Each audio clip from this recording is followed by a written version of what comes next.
शिव कथा कहती है जितना विश्वास पक्का होगा उतना तुम्हारा दुख कटेगा, उतना दुख कटेगा, उतनी तकलीफ कटेगी। विधाता ने जो भाग्य में लिखा है वो तो होता है।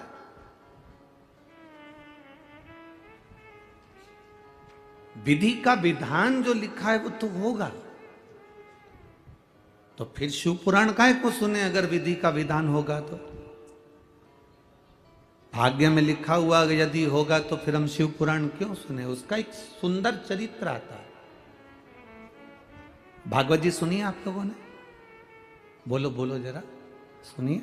उसमें राजा परीक्षित का चरित्र आता है। राजा परीक्षित को जब तक्षक नग डस लेता है तो उसके बच्चों का चरित्र आता है जन्मेजय का, जिन्होंने सर्प यज्ञ करा था।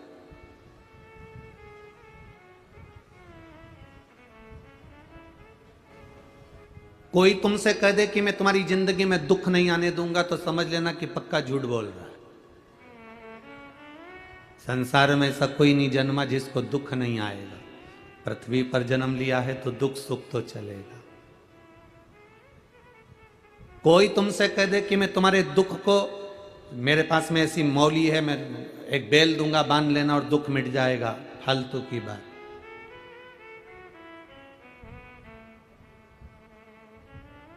जन्मेजय की कथा कर रही है। राजा परीक्षित का पुत्र जन्मेजय वेदव्यास जी के सामने जाके बैठ गया।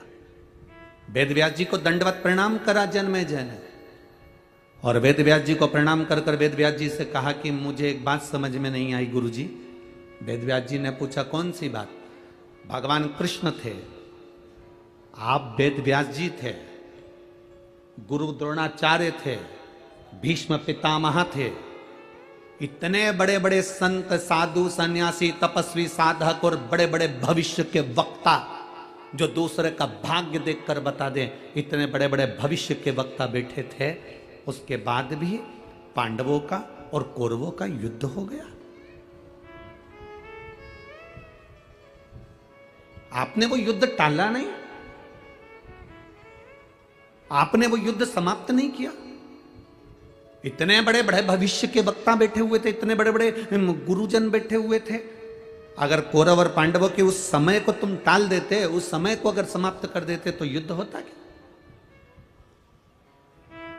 इतना बोलने के बाद में वेदव्यास जी ने कहा जो भाग्य में लिखा है वो तो होता है।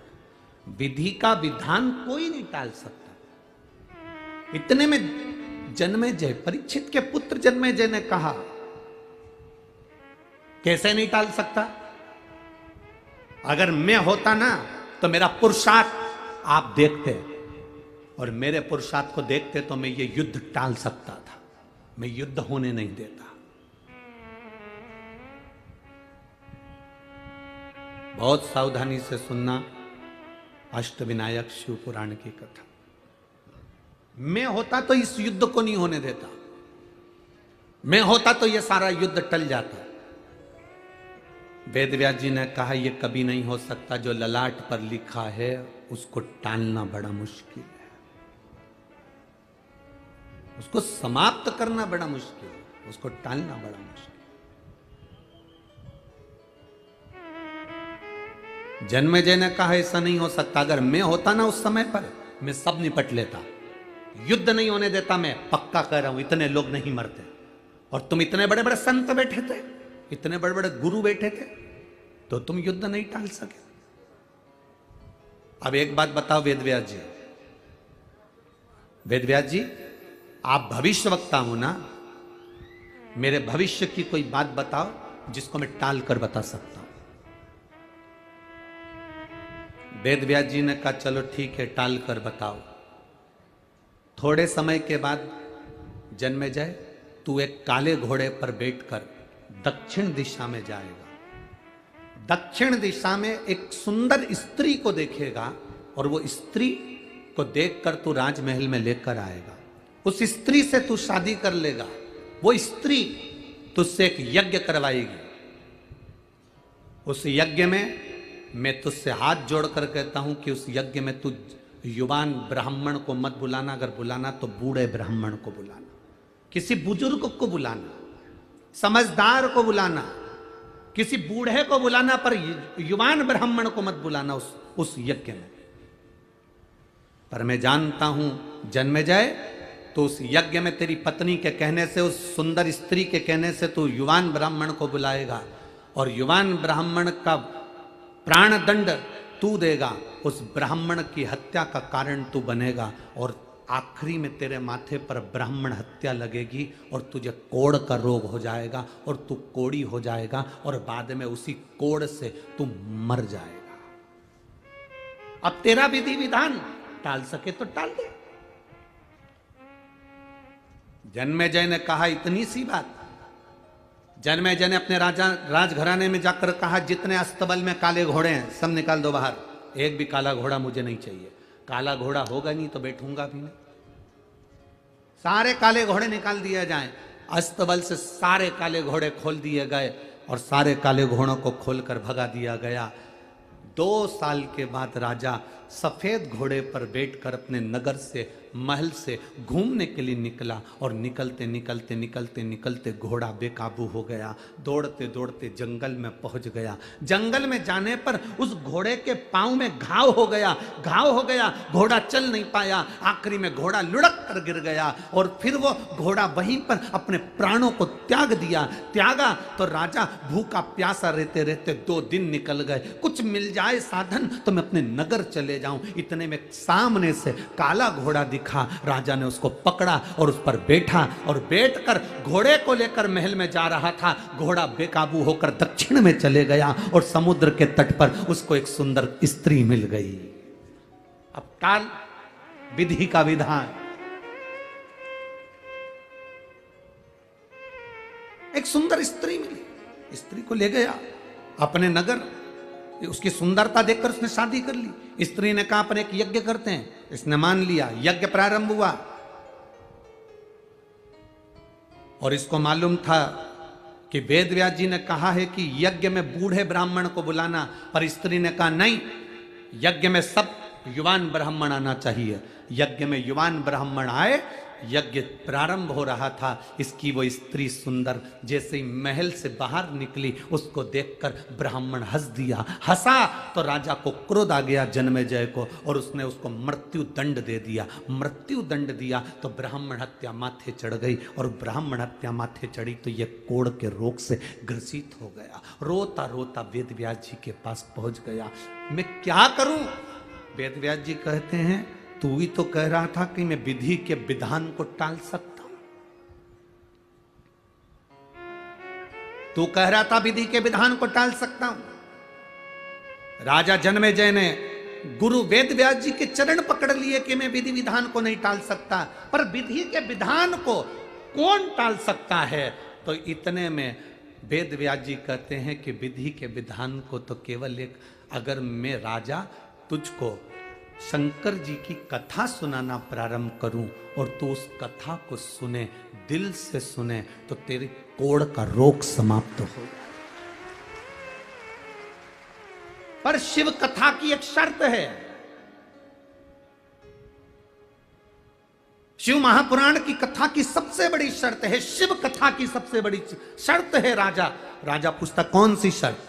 मैं तुझे शिव कथा सुनाऊंगा, मैं तुझे शंकर का गुणगान सुनाऊंगा, पर शंकर की कथा में तू संशय मत करना। शंकर की कथा में संशय करा तो फिर तेरा दुख नहीं कटेगा और आखिरी में वो कोढ़ रह जाएगा। तू जब तक शंकर की कथा में संशय नहीं करेगा, जब तक तू शंकर की कथा विश्वास मानकर सुनेगा, तब तक तेरे शरीर का सारा कोढ़ समाप्त हो जाएगा। और अगर कहीं तूने संशय कर लिया, क्या शिव पुराण से ऐसा होता है? क्या शंकर से ऐसा होता है? क्या ऐसा करने से ऐसा होता है? जहां तेरे अंदर संशय आया, समझ लेना फिर वो कोढ़ का रोग वहां रह जाएगा। बस तू इतना जान ले तो मैं कथा कह देता हूं। वेद व्यास जी के चरण पकड़कर जन्मेजय ने कहा आप शिव कथा कहना चालू करो, मैं पूर्ण विश्वास के साथ सुनूंगा। और शंकर भगवान की कथा वेद व्यास जी ने कहना प्रारंभ करी। पूर्ण विश्वास के साथ जन्मेजय कथा को सुनने के लिए बैठ गया, बैठा कथा को श्रवण करने के लिए। कथा चलते चलते चलते चलते चतुर्थ भाव में पहुंच गई और उस समय पर शंकर भगवान ने मां पार्वती के शरीर से जो उपटन से पुतला बना था उसका सिर काटा और काटकर मनुष्य के धड़ पर हाथी का मस्तक रख दिया। जन्मेजय को संशय आ गया। जन्मेजय ने कहा बताओ क्या शंकर भगवान डॉक्टर है? क्या शिवजी वैद्य हैं? क्या औषधि देते हैं कि मनुष्य के शरीर पर हाथी का मुख रखा जाएगा? जन्मेजय के अंदर संशय आ गया। जन्मेजय ने तुरंत कहा मैं इस कथा को नहीं मानता। क्या धड़ के ऊपर हाथी का मुख कैसे रखाएगा? यह कभी हो ही नहीं सकता। वेद व्यास जी ने कहा शिव औषधि है, शंकर एक औषधि का कार्य करते हैं। शिव का स्पर्श हमारे शरीर को एक रोग से मुक्त कर देता है। शंकर का जल चढ़ाना हमारे जीवन को एक सुख प्रदान कर देता है। उस जन्मेजय ने कहा मैं इस बात को नहीं मानता, पूरी कथा को मानूंगा पर इस बात को नहीं मानूंगा। बस संशय आया और संशय आने के बाद में जन्मेजय पूरी कथा में विश्वास रखा पर उसका एक अंश विश्वास टूट गया। एक अंश विश्वास टूट गया। हम पहले भी कथा में कहे मेरे महादेव को छल प्रिय नहीं, मेरे महादेव को दिखावा प्रिय नहीं, मेरे महादेव को कुछ भी दिखावा नहीं चाहिए, कुछ नहीं, एकदम साधारण है मेरा महादेव। जितने मंदिर जाओगे उतने मंदिर में तो भोग लगेगा, 56 भोग लगेगा, पर मेरे महादेव को तो 56 भोग भी नहीं लगता। मेरे महादेव को 56 भोग की जरूरत भी नहीं पड़ती। वो तो अलमस्त रहता है। तुमने बेलपत्र दे दी, धतूरा दे दिया, जल चढ़ा दिया, उसके पास पहुंच गए, सुख पा गया।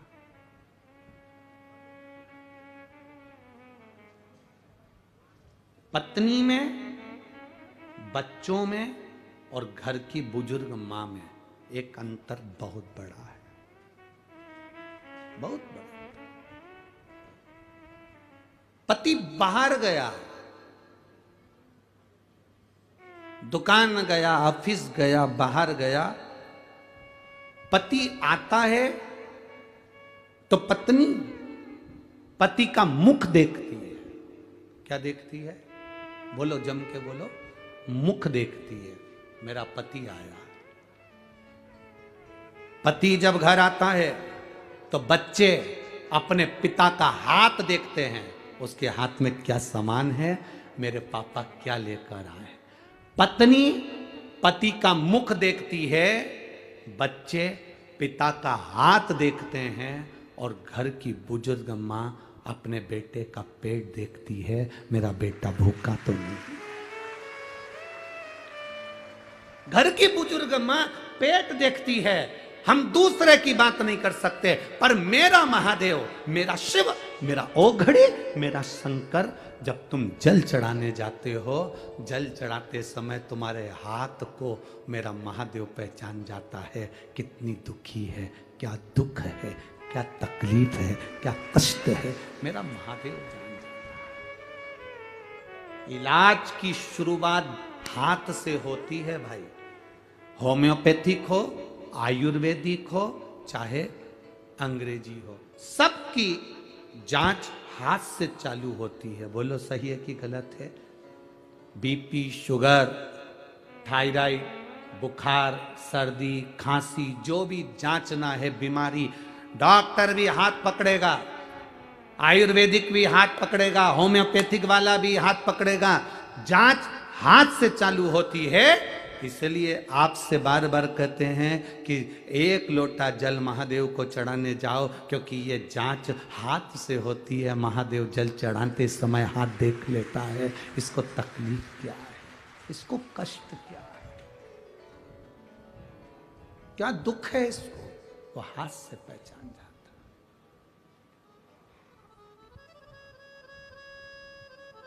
डॉक्टर नाड़ी देखने के बाद भी मरते हुए को बचा नहीं सकता।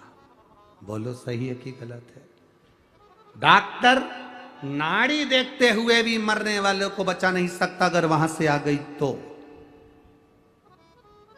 डॉक्टर नाड़ी पकड़कर मरने वाले को नहीं बचा सकता।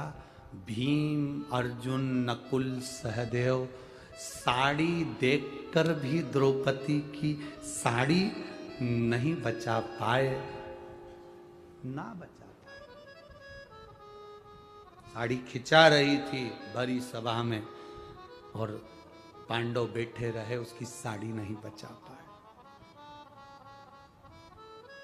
अंत समय में कोई तुम्हारे को बचाने वाला नहीं होगा, तब उस अंत समय में केवल एक होगा जो तुमने शिव की कथा सुनी है, जो तुमने आराधना करी है, जो तुमने एक लोटा जल महादेव को समर्पित करा है, तब वो।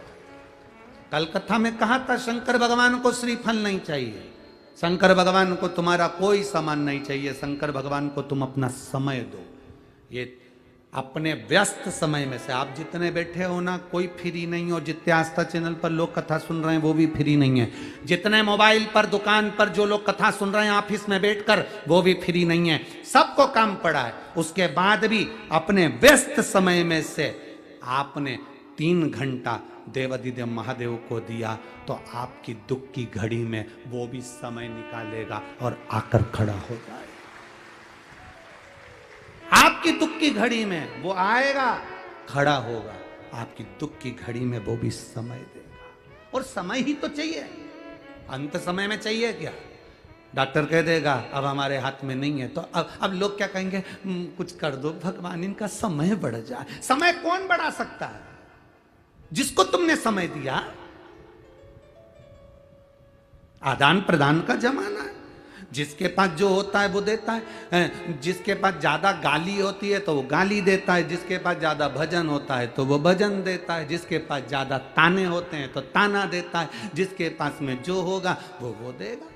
सीधी बात है। आपके पास में फूल होंगे तो फूल दोगे, कांटे होंगे तो कांटे दोगे, आपके पास में जो होगा वो दोगे। तुमने महादेव को जो दिया है, महादेव को आपने समय दिया, तो महादेव भी आपको समय देगा। इसीलिए तो जब व्यक्ति का एक्सीडेंट हो जाता है, बीमारी हो जाती है, बड़ा रोग हो जाता है, तो लोग महामृत्युंजय का जाप करवाते हैं। महामृत्युंजय का जाप क्यों करवाते हैं? कि महादेव इनका समय बढ़ा दो, अभी थोड़ा सा वो रह जाए, थोड़ा समय बढ़ाओ महादेव, थोड़ी कृपा कर दो महादेव। वो शिव से कहते हैं, क्योंकि समय बढ़ाना किसी के हाथ में नहीं है।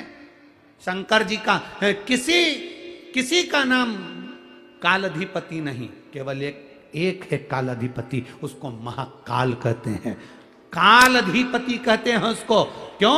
वो बिना घड़ी के घड़ी बना देता है, वो बिना घड़ी के घड़ी देख लेता है और देख लेता है कि अभी इसको और थोड़ा सा चाहिए समय, तो वो यमराज से भी कह देता है ये मेरा भगत है, थोड़ा छोड़ दे, और 1-2 साल निकाल चल।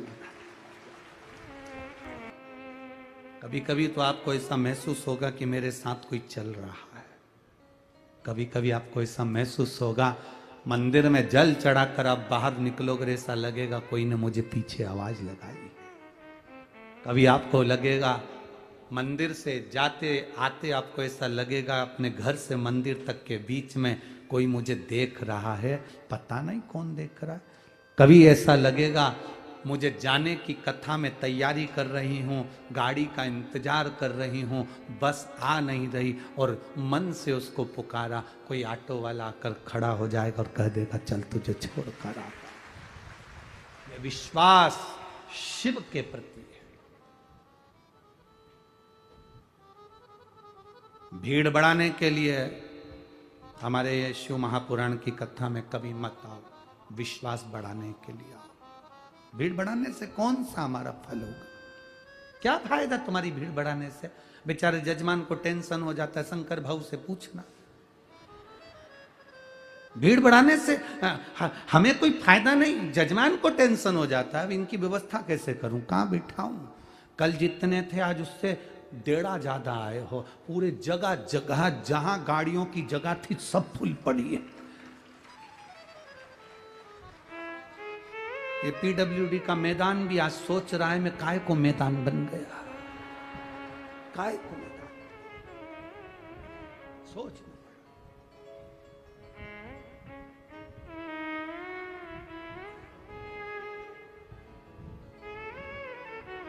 कल पुलिस के जवान बात कर रहे थे, इतना तो कोई मिनिस्टर फिनिस्टर आता है तो इकट्ठे नहीं होते, तो इकट्ठे कैसे हो हुआ क्या?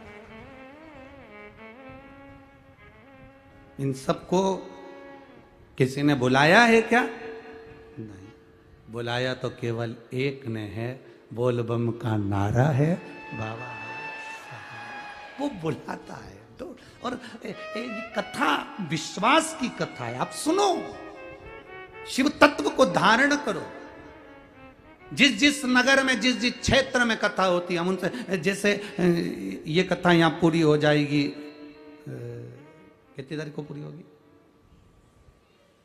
पितृपक्ष की कथा का जब भी आप स्मरण करें, आप अपने घर पर आस्था चैनल पर भी सुने, फेसबुक यूट्यूब पर भी श्रवण करें, तो अपने पितरों का स्मरण कर कर सुनना, पितरों का स्मरण। और अगर आप नियम से सुनने वाले हैं तो जरा सा 4 दाना चावल का हाथ में लेकर श्राद्ध पक्ष की कथा को जो आप सुन रहे हैं, चाहे देव पितर कथा 5 दिन की, चाहे श्राद्ध पक्ष की 7 दिन की कथा गौ पितर, 4 दाने चावल के लेकर उसको श्रवण कर कर वो चावल के दाने पक्षियों को अपनी छत पर कथा सुनने के बाद डालें। आपको जो लाभ होगा पितृपक्ष की कथा का, वो जिंदगी भर आप समझ नहीं पाएंगे कितना लाभ कैसे प्राप्त हो। छत्तीसगढ़ में भी जो कथा है, कौड़िया शिवधाम कौड़िया में, उनसे भी निवेदन करेंगे, छत्तीसगढ़ वालों से भी, कि कथा का नियम बनाकर रस तत्व को ग्रहण करना, ये विश्वास के साथ सुनना कि कथा है क्या,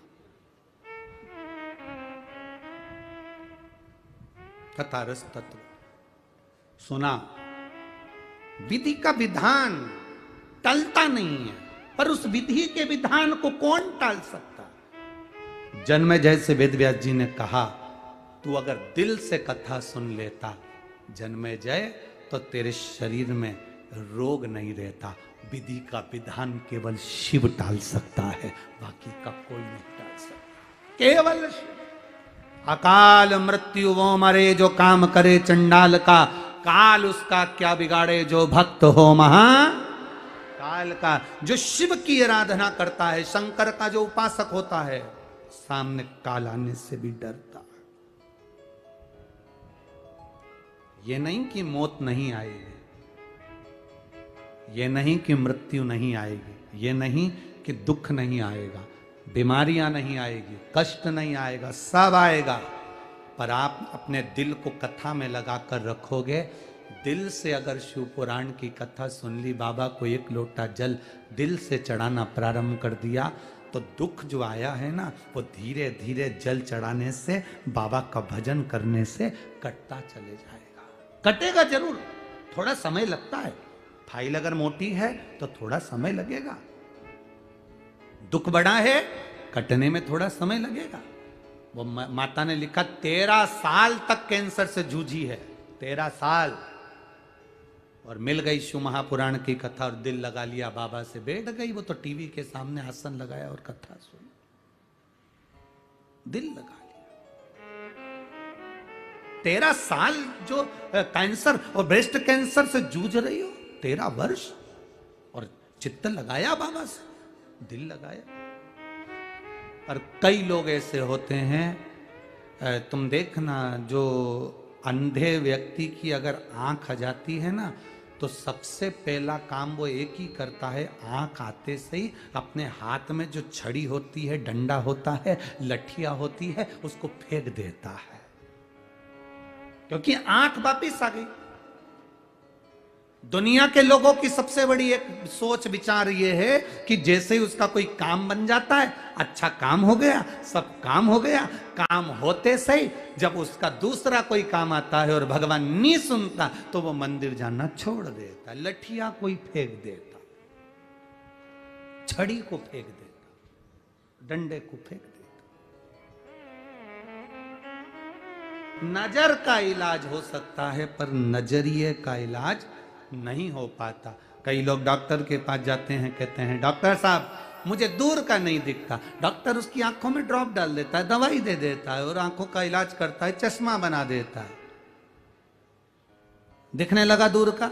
हाँ साहब।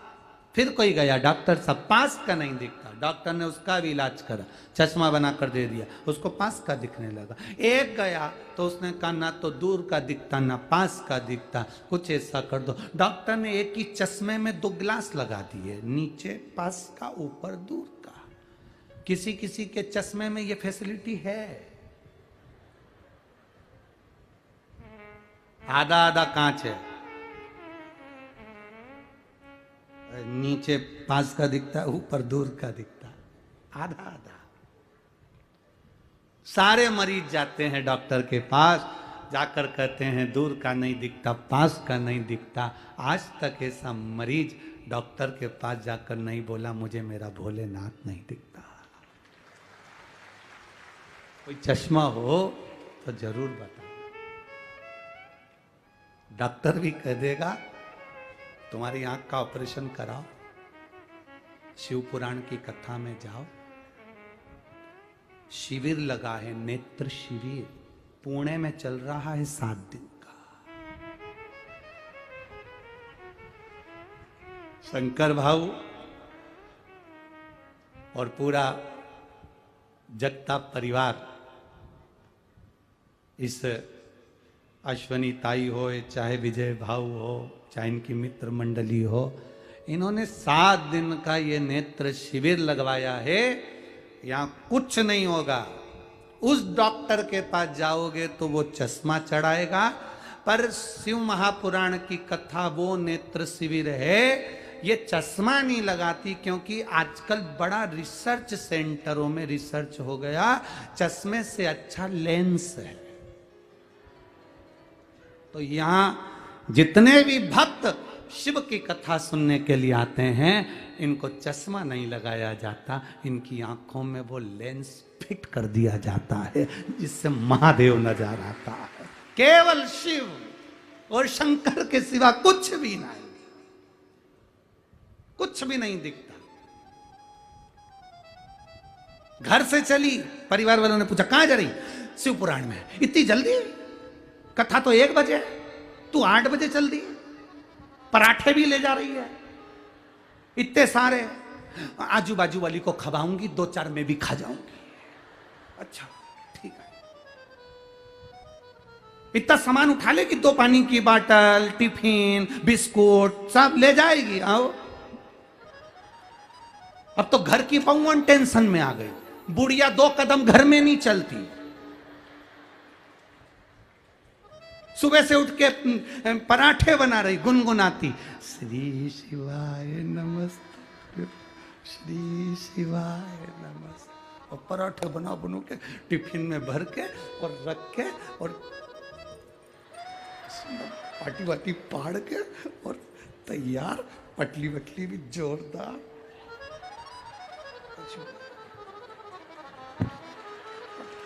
और तैयार हुआ क्या, और बस निकल के बाहर ही गई थी। इतने में आवाज लगाई, ओ बिंदड़ी,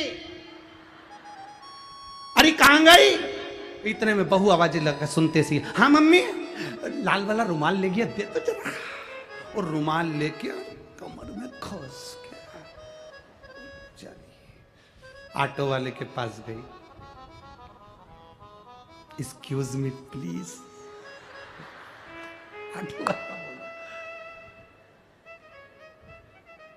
ऑटो वाले ने भी कह दिया आंटी नंबर 1।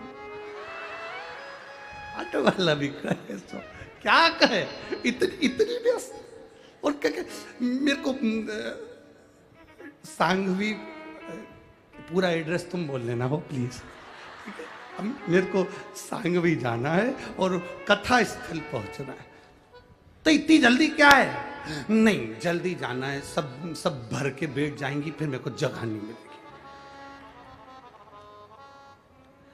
आंटी मेरे को भूख लग रही है, इतनी 8 बजे का टाइम है, नाश्ता कर लो। तू ऑटो चला, मेरे पास सब है, तू ऑटो चला। और उन्हें पराठा निकाल के उसमें अचार लगा के फिंगर बना के उसके हाथ में पकड़ा दिया। ये क्या है कि पोंगा। ऑटो वाला के इतनी जल्दी क्या है? बस तो ये वो कहते हैं ना, तुझसे मिलने के लिए तेरी कसम। बस अब दौड़कर कथा पंडाल में जो आई, तो सबसे पहले तो 1 नंबर गेट पे गई, कहीं पहचान वाला मिल जाए और 1 नंबर से अंदर होते। वहां नहीं मिला तो फिर 2 नंबर गेट पे गई। फिर पुलिस वाले अंकल को देख के बोली, आंटी। इतने में पुलिस वाले ने कहा, एक बात तो है, महाराष्ट्र के पुलिस के लोग भी बहुत भावपूर्ण शिव भक्त है, साहब है भावपूर्ण। इतने में आंटी को देख कर कह दिया, ए काकी, ए आई।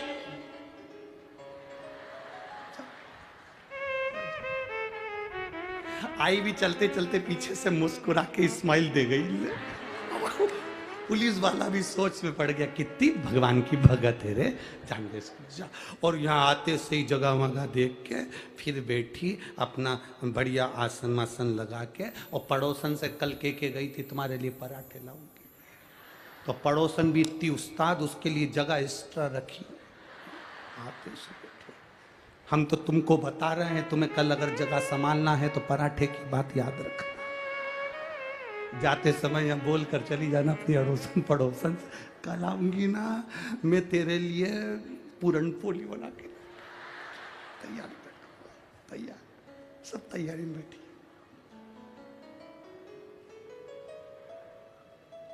शिव कथा है और घड़ी है मेरा,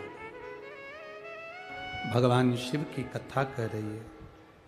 सुंदर मोर वन में, मोर गांव में एक स्त्री को जो रोता हुआ देखा था, बिलखता हुआ देखा था श्री नंदीश्वर ने।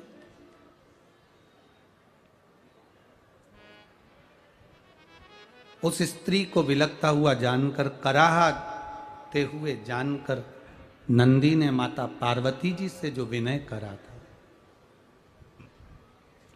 पार्वती जी ने नंदी को भेज दिया, जाओ नंदी, कराह वन में जाकर जरा एक बार वापिस उस स्त्री से मिलो, जो कभी तो नदी का रूप ले लेती है, कभी स्त्री का रूप ले लेती है। उन मोरों से मिलो जो कभी वृक्ष का रूप ले लेते हैं, कभी मोर का रूप ले लेते हैं। नंदी गए,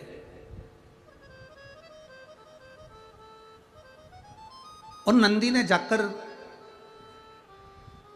उस मोर गांव के अंदर, मोर वन के अंतर्गत,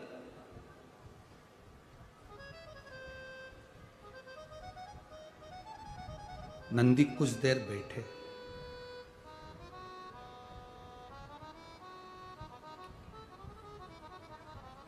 स्त्री आई, वो करा रही थी, रो रही थी।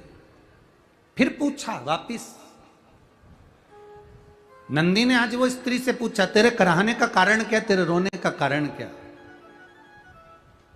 कहा, यहां एक असुर रहता है जिसका नाम सिंदूरासुर है। वो असुर बड़ा प्रबल है। एक युग पूरा होता है, दूसरे युग में वो दूसरा रूप ले लेता है, तीसरे युग में तीसरा रूप ले लेता है, चौथे युग में चौथा रूप ले लेता है। वो असुर बार बार रूप धारण करता है और बड़ा कष्ट प्रदान करता है।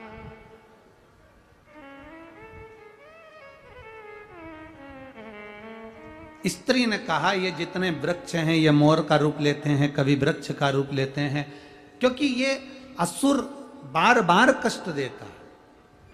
ये सिंदूरासुर बड़ा बड़ा प्रबल दैत्य है।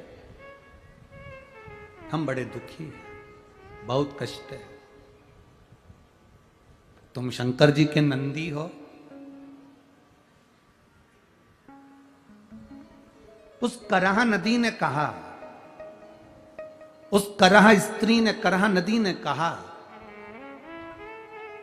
शंकर भगवान का नंदी हो, शंकर भगवान का गण हो, शंकर भगवान का नाम लेने वाला हो, चाहे शंकर भगवान की स्तुति करने वाला हो, चाहे शंकर भगवान के नाम का उच्चारण करने वाला हो, अगर उसका भी दर्शन इस पवित्र भूमि पर हो जाता है तो ना जाने कितने असुरों का संहार तो वैसे ही हो जाता है। वैसे ना जाने कितने असुरों का संहार हो जाता। कभी आप स्मरण करिएगा, अगर आपके घर में गीता प्रेस गोरखपुर की शिव महापुराण की कथा हो या आपके पास पोथी हो तो उसमें पढ़ेंगे, विद्येश्वर संहिता में लिखा है कि श्री शिवाय नमस्तुभ्यम।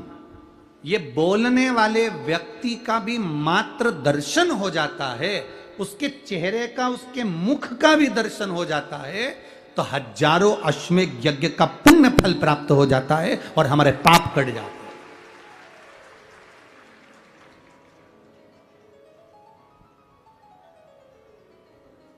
अब लोग हमसे कहते हैं महाराज जी एक बात बताओ कि इतनी सारी भीड़, इतने सारे भक्त इकट्ठे कैसे हो जाते हैं? हम स्पष्ट कहेंगे, आप लोग यहाँ श्री शिवाय नमस्तुभ्यम बोलते हो, अपने अपने घर को जाते हो, या तुम्हारे यहाँ टीवी चल रही हो, उस टीवी पर जब श्री शिवाय नमस्तुभ्यम बोलने का समय आता है तो टीवी की वॉल्यूम तेज कर देते हो। जितने घर में सदस्य हैं वो अगर इसका उच्चारण करते हैं, कानों में शब्द जाता है, दीवालों पर भी वो शब्द टकरा कर वापिस आता है, रोमावली में वो शब्द आता है, तो कहीं ना कहीं इस संसारिक जीव का कल्याण निश्चित होता है और उसका उद्धार निश्चित होता है।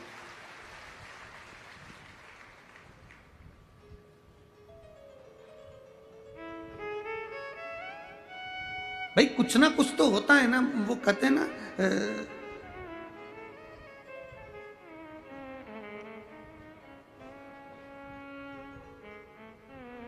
वो कहते ना सबसे ज्यादा दुखी रहती है एक स्त्री। तो पूछा भाई तू क्यों दुखी है? तेरे को तो दुख होना ही नहीं चाहिए, तू तो खुश रहे, भगवान का भजन कर, स्मरण कर, कीर्तन कर, मंत्र जाप कर, काहे को दुखी रहे? अरे गुरुजी काम करती हूं तो सांस फूल जाती है, नी करती हूं तो सासू फूल जाती है। अब बताओ दुखी नहीं तो क्या? मैंने कहा कुछ भी मत कर, सांस पे भी ध्यान मत दे और सासू की गाली पर भी ध्यान मत दे। जब भी तू कोई काम कर, भगवान का नाम लेकर और विश्वास के साथ काम कर, तो ना सासू फूलेगी ना सांस फूलेगी। बस इतना जरूर है, अगर भगवान का नाम लेकर काम करेगी तो तू जरूर फूलेगी। भगवान की भक्ति में तो वैसे ही फूलना।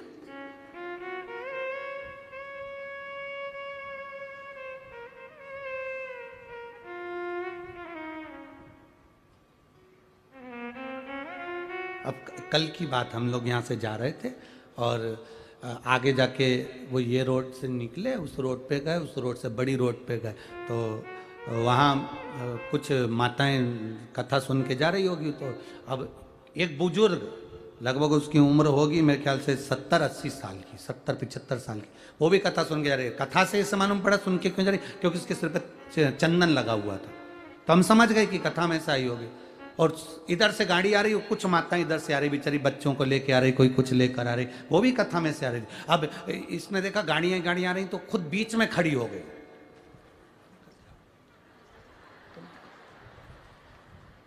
वो ऑटो वाला हारन बजा रहा, गाड़ी वाला हारन बजा रहा, और उसने जो पल्लू को ऐसा करा और पीछे पलट के देखा तो हारन वाला और ऑटो वाला सब अंदर बैठ गए चुपचाप तुरंत।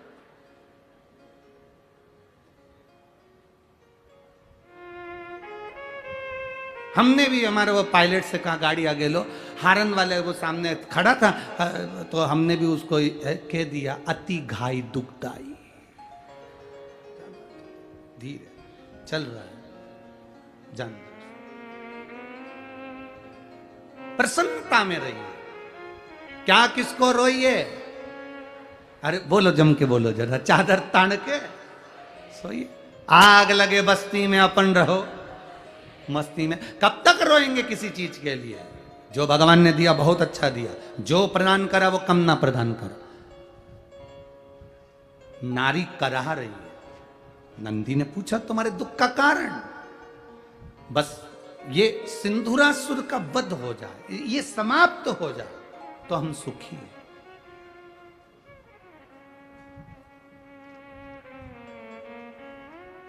दुख कब समाप्त होता है? जब कोई शंकर की भक्ति में जुड़ता है, भगवान शंकर का गुणगान करता है, तो दुख समाप्त होता है। एक पत्र आया है,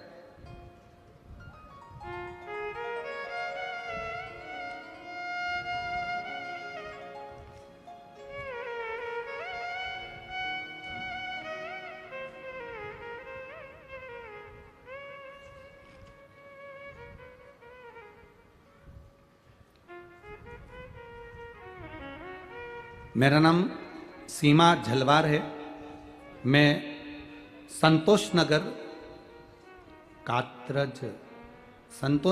कात्रज पुणे से आई हूँ। कहीं बैठी हो तो हाथ हिला सकती हैं, कहीं पर बैठी हो, बैठी हैं, हाथ हिला दो। बच्चा आया है साथ में, उसको गोदी में ले लो। मैं संतोष नगर कात्रज पुणे से आई हूँ। मेरा मोबाइल नंबर ये है। गुरुजी, मेरे बाबा का मैं क्या वर्णन करूं। मेरा लड़का चलता नहीं था, बोलता नहीं था। गुरुदेव, लोग मुझ पे हंसते थे। औलाद भी जन्म दी तो ऐसी जन्म दी कि ना वो चलता है ना बोलता है। लोग कई बार उसको गूंगा भी कह देते, अपंग भी कह देते थे। लोग खूब अपशब्द भी कहते थे। किसी ने कहा कि एक बार एक काम करो। मेरी ननंद बोली कि सियोर वाले बाबा की कथा आती है आस्था चैनल पर। हम कब से बाबा हो गए थे? सियोर वाले बाबा की कथा आती है आस्था चैनल पर। हमने कथा सुनी है, आप भी सुनो भाभी। मेरी ननंद के कहने पर मैंने कथा सुनना प्रारंभ करी। मेरा लड़का ना बोल पाता था ना चल पाता था। गुरुदेव, 4.5 साल का हो गया, उसकी आवाज भी नहीं थी और पांव भी नहीं थे, चलने को कुछ नहीं था। मैंने कथा सुनी तो वहां पर कथा में कुबेरेश्वर धाम के फोटो दिखाए टीवी पर। मेरा मन कर गया कि मैं भी कुबेरेश्वर धाम जाऊं। मैं मेरे बच्चे को लेकर कुबेरेश्वर धाम पहुंच गई। वहां से रुद्राक्ष लिया, तांबे के लोटे में उसको गला देती थी, शिव जी को जल चढ़ा देती और मेरे बच्चे को पिला देती। सीहोर जाकर मैंने बाबा से कहा था, बाबा मेरे बच्चे को चलाओ ना और इसको बुलाओ ना बाबा, इसकी वाणी नहीं है और ना जो चल पाता है, लोग हंसते हैं। गुरुदेव, बाबा से विनती कर 30 जून 2023 को हम वापिस आ गए। बाबा की कृपा का हम क्या गुणगान करें। बाबा वास्तव में कुबेरेश्वर धाम का कंकर शंकर है। हम जो रुद्राक्ष लाए थे वो जल चढ़ाकर पिलाना प्रारंभ करा।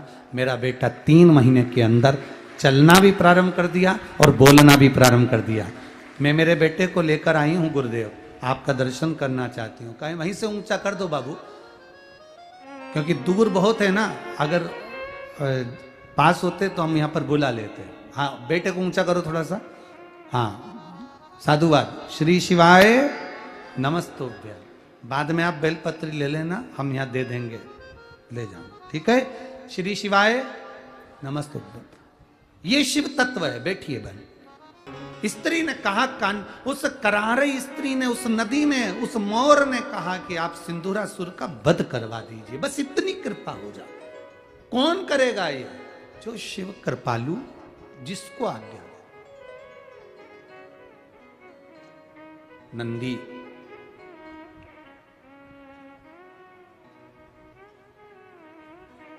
माता पार्वती जी के पास वापिस आया।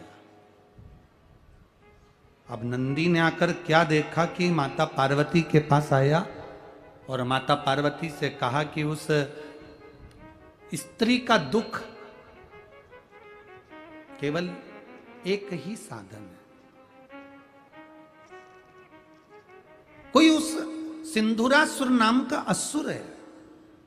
सतयुग में दूसरा रूप ले लेता है, त्रेता युग में दूसरा रूप ले लेता है, द्वापर आता है तो दूसरा रूप ले लेता है, कलयुग आता है तो दूसरा रूप ले लेता है। उसका संहार करना, उसको समाप्त करना। तो नंदी कहते हैं अगर माँ आप देवाधिदेव महादेव से प्रार्थना करोगी ना माँ, आप भगवान शिव से अगर कहोगी ना माँ, भगवान शंकर से अगर प्रार्थना करोगी ना माँ, तो ये मेरे ओघड़दानी मेरे शिव उस सिंदूरासुर को मार देंगे, संहार कर देंगे।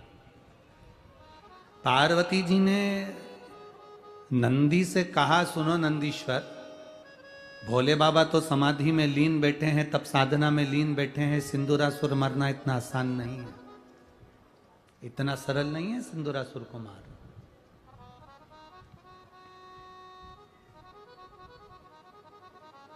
फिर करें क्या? पार्वती जी बोलती है थोड़ी प्रतीक्षा करो। समय निकलता गया, नंदी फिर आ गया। गाय और बैल इनकी आदत होती है, दरवाजे पर अगर रोटी मिल भी जाती है ना, रोटी खाकर चले भी जाते हैं, थोड़ी देर बाद में फिर वापिस आ जाते हैं। बोलो सही है कि गलत है? फिर आ जाते हैं। आपको लगता है कि मैंने अभी तो रोटी दी थी, फिर आकर खड़ा हो गया, फिर पहुंच गया, फिर आ गए तो वापिस ना ना। रोटी खाने के बाद गाय चली जाए, वापिस दरवाजे पर आकर खड़ी हो जाए, रोटी खाने के बाद बैल नंदी चला जाए, वापिस आकर दरवाजे पर खड़ा हो जाए, तो समझ लेना कि कुछ तकलीफ तुम्हारे जीवन में आने वाली है, जिसको वो गाय आकर खड़ी होकर रोक रही है, वो नंदी रोक रहा है, वो बैल रोक रहा है।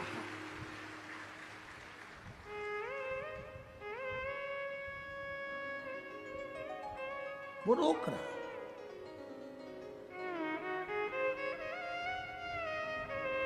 बहन बेटी, गौ माता,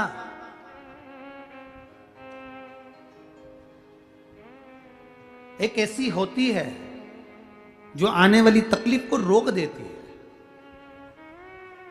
तुम्हारे घर की बहन बेटियां अचानक तुम्हारे दरवाजे पर आ जाए, तुम ये मत सोचना कि 500 का लिफाफा देना पड़ेगा, 100 का लिफाफा देना, ना ना ना। बहन बेटियां अचानक आ जाए, समझ लेना। कोई बहन बेटी से पूछे, जीजी आज कैसे आ गई, कहां जा रही थी? तो बहन बेटी कह दे मैं इधर जा रही थी, तो मेरा मन करा तो मैं मम्मी से मिलने, पापा से मिलने, भैया से मिलने, भाभी से मिलने, बच्चों से मिलने, भतीजा भतीजे से मिलने मैं आ गई। अचानक अगर बहन बेटी आ जाए, अचानक गौ माता आ जाए, समझ लो कोई काल आने वाला था, उसको टालने के लिए बहन बेटी और गौ माता आ गई, अचानक आ गई है। छत्तीसगढ़ में जो 7 तारीख से 13 तारीख तक पितृपक्ष में जो कथा सुनेंगे अपन, उस कथा को जब हम श्रवण करेंगे, गो पितर शिव महापुराण की कथा है। गो पितर, उसको श्रवण करना कि गाय को रोटी क्यों दी जाती है। ये पोला का त्योहार यहां मनाते हैं महाराष्ट्र में, बैल की पूजन, ये त्योहार क्यों मनाया जाता है? धर्म की पूजन, बैल की पूजन, नंदी की पूजन क्यों होती है? क्यों शंकर भगवान ने नंदी को अपने पास में रखा? शंकर जी पे जल चढ़ाने वाले को पितृदोष क्यों नहीं लगता? कारण क्या है?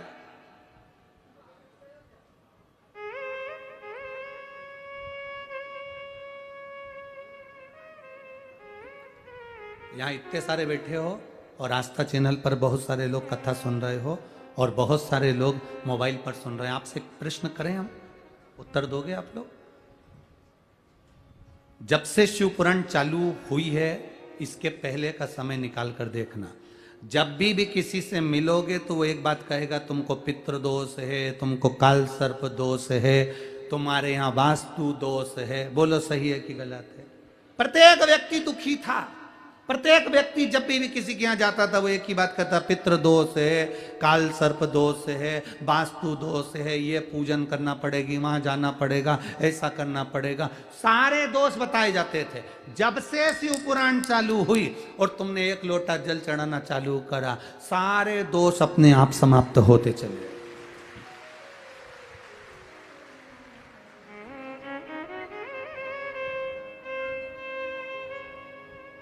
अब दुनिया के लोगों को कोई दोष नजर नहीं आता, बस एक ही दोष नजर आता है, सियोर वाला महाराज है, ये दोष बस। अब लोगों को ना तो पितृ दोष दिख रहा है, ना काल सर्प दोष दिख रहा है, ना वास्तु दोष दिख रहा है। पहले कितना लोग वास्तु दोष देखते थे, यहाँ का पाइप तोड़ो, यहाँ निकालो, सीढ़ी यहाँ से निकाल दो, रसोई घर यहाँ बना दो, छत यहाँ बना दो, छज्जा यहाँ बना दो। अब कहाँ गया? शंकर को जल चढ़ाने पर 3 दोष समाप्त हो जाते हैं। पहला काल सर्प दोष, दूसरा पितृ दोष और तीसरा वास्तु दोष अपने आप समाप्त होता चले जाता है। तीनों दोष समाप्त। अब सुनने को मिलता है तुमको? अरे बोलो तो जरा जम के। अब सुनने को कहीं मिलता है? नहीं। क्यों? अब तो एक ही चीज सुनने को मिलती है, सारी समस्या का हल। एक लोटा जल, श्री शिवाय नमस्तुभ्यं, बोल बम का नारा है, बाबा एक सहारा। इसके सिवाय अगर कोई कुछ बोल भी देता है तो लोग कह देते हैं हमारे को हमारे महादेव पर पूरा भरोसा है, हमारी नैया डूबेगी नहीं, वो हाथ पकड़ कर पार लगा देगा, ये निश्चित है, ये विश्वास जागा है, ये भरोसा जागा है। तो आप अगर कोटा राजस्थान की 1 तारीख से 5 तारीख तक कथा सुन रहे हो, 2 बजे से 5 बजे तक, तो उसमें भी आप स्मरण करेंगे देव पितर क्या होते हैं। देव पितर क्या? वो कौन से पितर हैं जिनकी आराधना देवता भी करते हैं?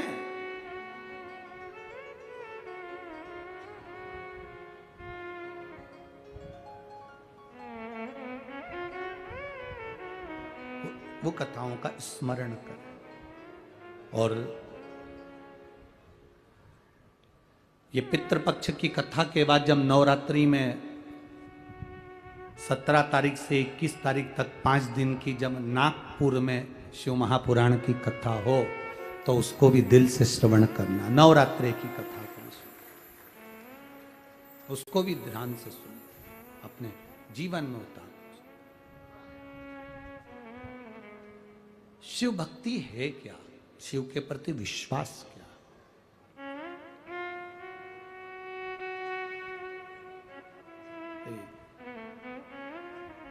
नंदी पार्वती जी के पास आकर बोले सिंदूरासुर मरेगा कैसे? भगवान माता पार्वती जी ने कहा भोलेनाथ जी तो तब साधना में लीन है, इनको मारना कठिन। अब ये इनको जगाए कौन? और ये जागेंगे नहीं जब तक सिंदूरासुर मरेगा नहीं, तो फिर करूं क्या? पार्वती जी के आगे नंदी मस्तक झुका कर बैठ गया। आप दुख मिटा सकती, आप कष्ट मिटा सकती,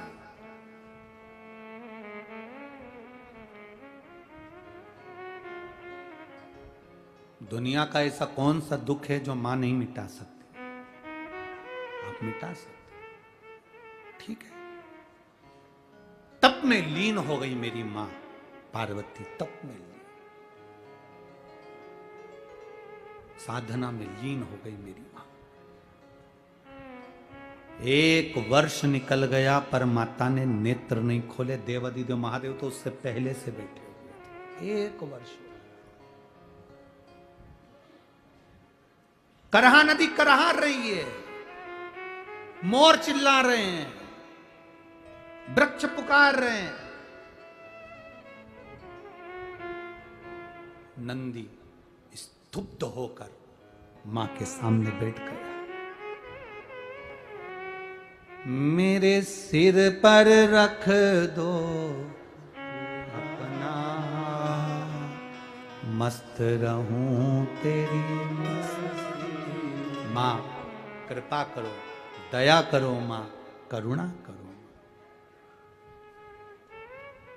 शिव और शक्ति में कोई भेद नहीं है, शिव और शक्ति में कोई भेद नहीं है। लोग कह देते हैं देवी जी अलग है और शंकर जी अलग है। शिव महापुराण कभी नहीं कहती कि देवी जी अलग और शंकर जी अलग है। ये दोनों एक ही हैं। शिव और शक्ति एक है। देवी और शंकर, माता रानी का दर्शन। आप में से कई माताएं ऐसी होंगी जो शंकर भगवान का स्मरण कम करती होंगी, देवी जी की पूजन ज्यादा करती होंगी। कोई अगर दुर्गा जी की पूजन कर रहा है, कोई देवी जी की पूजन कर रहा है, कोई राधा राधा जप रहा है, कोई सीता सीता जप रहा है, कोई अनसुईया अरुंधति को जप रहा है, कोई रुक्मणी को जप रहा है, कोई राधा का स्मरण कर रहा है। तो स्मरण करने वाले को ध्यान रखना है कि राधा का स्मरण करना, राधा राधा बोलना भी शिव ही बोलने के बराबर है, शंकर का ही गुणगान। अब आप लोग कहोगे, कई लोग हमारे ऊपर उंगली भी उठाएंगे कि तुमने कैसे कह दिया कि राधा बोलोगे तो शंकर का नाम है और शंकर बोलोगे तो राधा का नाम। तुम कैसे कह दिया? देवी भागवत उठाइए और देवी भागवत को अच्छे से पढ़िए।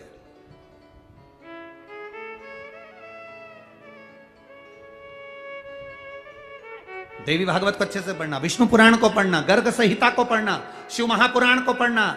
एक बार भगवान शंकर और पार्वती में दोनों में संवाद हुआ, दोनों ने द्वापर में अवतार लेने की बात करी, यहां तक लिखा है देवी भागवत के अंदर।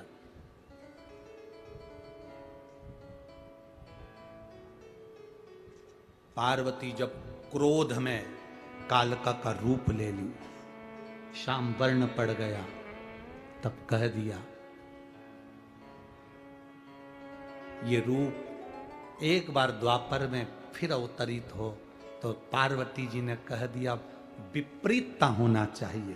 शंकर गौर वर्ण के होंगे, सुंदर होंगे, तो वो राधा के स्वरूप में होंगे, और पार्वती स्वयं कृष्ण का रूप धरकर द्वापर में अवतरित हो जाएगी। ये देवी भागवत में लिखा, कोई अलग से वर्णन नहीं है। देवी भागवत को अच्छे से पढ़ना, उसमें मिल जाएगा आपको, देवी भागवत के अंतर वर्णन मिले। तो राधा राधा जप रहे हो तो समझ लो कि शिव तत्व को प्राप्त कर रहे हो।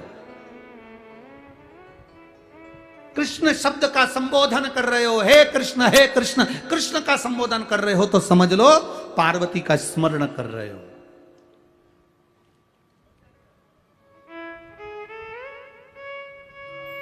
भेद कुछ नहीं है। राम कहोगे तो भी शिव है, शिव कहोगे तो भी राम है, कृष्ण कहोगे तो भी शिव है, शिव कहोगे तो भी कृष्ण है। देवी दुर्गा भवानी कहोगे तो भी शिव है, शिव कहोगे तो भी दुर्गा भवानी है। यहां भेद नहीं।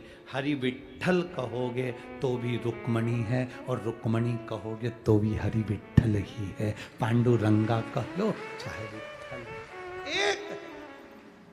ये तो दुनिया के लोगों ने भेद कर दिया साहब, कि हम राम वाले, ये कृष्ण वाले, ये वाले, वो वाले। ना ना ना, हमारा सनातन धर्म कभी भेद करना नहीं सिखाता। हमारा सनातन धर्म एक करना सिखाता है, भेद करना नहीं सिखाता।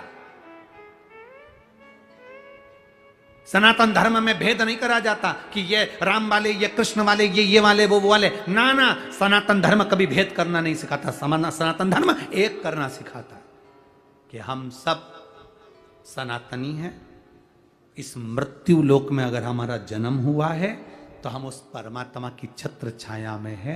राम कह लो, कृष्ण कह लो, शिव कह लो, राधे कह लो, सीता कह लो, राम कह लो, तुम्हारी मर्जी पड़े जो कह लो, सब एक स्वरूप में है। गुलाब जामुन खाओगे तो भी पेट में जाएगी, और जलेबी खाओगे तो भी पेट में जाएगी। इनके लिए अलग अलग पेट में स्थान नहीं है कि गुलाब जामुन इधर खसकेगी और जलेबी इधर खसकेगी। पुणे वालों,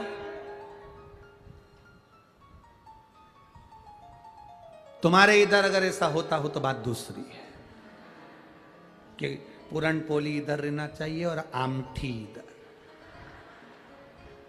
और मिर्ची का ठेसा। तुम्हारे यहाँ अगर ऐसा होता हो तो बात दूसरी है। हमारे यहाँ तो गुलाब जामुन खाओगे तो भी पेट में जावे, और पूरन पोली खाओ तो भी पेट में जावे, आमठी खाओ तो भी पेट में जावे, और ठेसा खाओ तो भी पेट में जावे। जाना एक ही जगह, चाहे राम कहो, चाहे कृष्ण कहो, चाहे शिव कहो, चाहे भवानी कहो, आखिरी में जाना उसी के पास में है। तुम्हारी मर्जी पड़े वो, तुम्हारे मन करे वो स्मरण करे। नंदी ने पुकारा, मां कृपा करो। दया करो माँ, कृपा करो, दया करो, तुम भजन करने में चित्त रमा। हमने एक पहले कहा था, जब एक बार कथा करने महाराष्ट्र में आए थे, हरताली का तीज शिव महापुराण की कथा बाची थी, सुनी थी आप लोगों ने? उस हरताली का तीज शिव पुराण की कथा में एक बात कही थी, हरताली का तीज का फुलेरा जहां जहां बंधे अपने आसपास के 5 घरों में जाकर या 5 स्थान पर जाकर उस फुलेरे का दर्शन करना चाहिए। भगवान झोली भरकर प्रदान कर देता। वो फुलेरा साधारण नहीं है। 18 तारीख को हरताली का तीज है।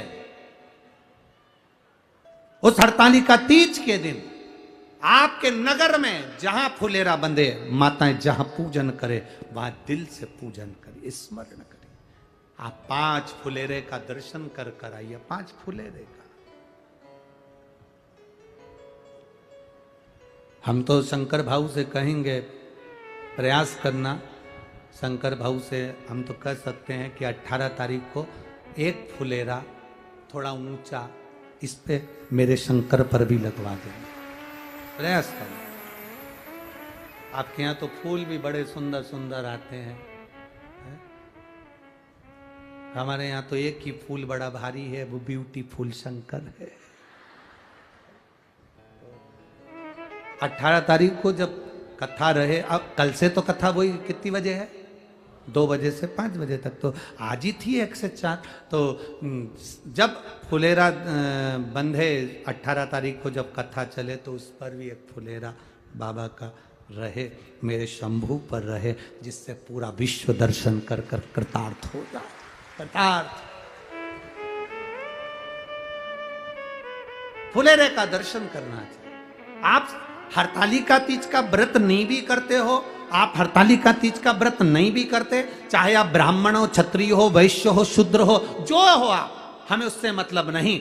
आप हो तो सनातनी ना। अगर आप शंकर जी का हरताली का तीज का व्रत नहीं करते, कोई कहता है हम सतुआ तीज करते, कोई कहता है हम वाली तीज करते, कोई कहता है हम हरियाली तीज करते, हमें उससे मतलब नहीं। हमारा निवेदन है, आप कोई सी भी तीज करते हो, पर हरताली का तीज के दिन किसी भी वृक्ष की, 5 वृक्ष की भी अगर पत्ती का स्पर्श या फूल आपने शंकर जी के मंदिर में या जहां पर फुलेरा बंधा है, जिस घर में हरताली का तीज हो रही है, वहां पर अगर समर्पित भी कर दिया, तो वो सुख प्रदान करने वाला, आनंद देने वाला होता है। हरताली का तीज का दर्शन अवश्य करें, भले आप व्रत करें ना करें। मेरा पुरुषों से भी निवेदन है, ये जरूरी नहीं कि ये लेडीजों का त्योहार, ना ना ना ना, लेडीजों का त्योहार नहीं। हरताली का तीज तो सबके लिए, बच्चों से लेकर बड़े तक के लिए। तुम जो कामना कर कर 5 फुलेरे का दर्शन करो, लिख कर रखना कि अगले साल वो तुमने पाया कि नहीं पाया, उसका सुख तुम्हें मिला कि नहीं मिला, उसका आनंद तुम्हें मिला कि नहीं, सुख प्राप्त। हरताली का 18 तारीख को हरताली का तीज का स्मरण। तो यहां नंदी बैठे इंतजार कर रहे हैं। पार्वती मैया ने अपने तेज बल से, मां जगत जननी ने अपने तेज बल से, माता जगत जननी पार्वती ने अपने तेज बल से उसी समय पर भगवान नारायण से, भगवान शंकर की एक आनंद के साथ प्रार्थना करी। नारायण ने कहा, मैं सिंदूरासुर का वध नहीं कर सकता, शंकर के अंश के रूप में तुम्हारे अंश से अगर विनायक प्रकट हो जाते हैं तो वो ये सिंदूरासुर को मार सकते हैं। पार्वती माता ने विनायक को अपने ही स्वरूप से, अपने ही अंग से प्रकट कर लिया और प्रकट कर कर विनायक से कहा, विनायक ये मोर पर बैठ, तू, तेरा नाम मयूरेश्वर होगा, मोर पर बैठ, मोर वन में जा, मोर वन में जा, मोर गांव में जा और मयूरेश्वर बनकर जाकर सिंदूरासुर का वध कर। श्री विनायक मयूरेश्वर को, उस सिंदूरासुर को मारने के लिए जब गए, एक सतयुग, एक त्रेता, एक द्वापर, एक कलयुग पूरा निकल गया, तो भी वो मर नहीं पाया।